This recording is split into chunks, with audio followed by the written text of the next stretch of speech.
Respected media and guest అందరికీ నమస్కారం. Good evening. The 100 cinema గురించి చెప్పాలంటే నాకు ఫస్ట్ సజిదా సార్ గురించి మాట్లాడాలి. నాకు ఫస్ట్ టైం అంటే ఎప్పుడు కొరియోగ్రఫర్స్కి హోల్ స్టోరీ చెప్పరు. ఫస్ట్ టైం నేను ది 100 కథ విన్నప్పుడు నాకు కూడా మొత్తం కథ చెప్పారు అనే ఫీలింగ్ ఇచ్చింది ఆ టైంలో నాకు.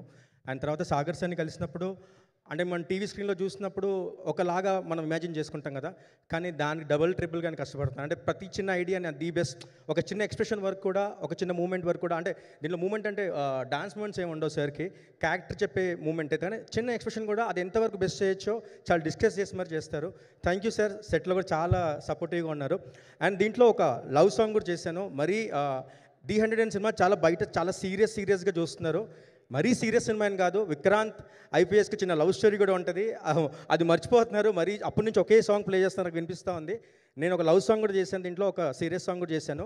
ఇది ఒక విధంగా నాకు ఈ సినిమా ఒక డైరెక్షనల్ ఎక్స్పీరియన్స్ అని చెప్పొచ్చు సార్. ఎందుకంటే ఒక సాంగ్లో కథ చెప్పడం అనేది నాకు చాలా కొత్తగా అనిపించింది. ఏంటంటే ఒక సీరియస్ జోన్లో ఒక మౌంటైన్స్తో ఒక ఓన్లీ ఎక్స్ప్రెషన్స్తో సెటప్స్తో ఒక డైరెక్షనల్ ఎక్స్పీరియన్స్లా అనిపించింది.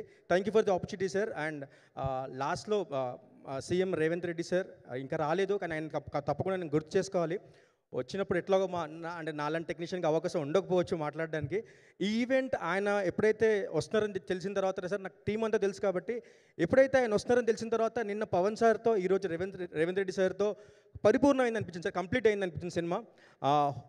టీం అందరికీ నాకు అందరికి కలిపి all the best sir. Thank you so much. And now requesting Ravi Varma గారు టు ప్లీజ్ స్పీక్.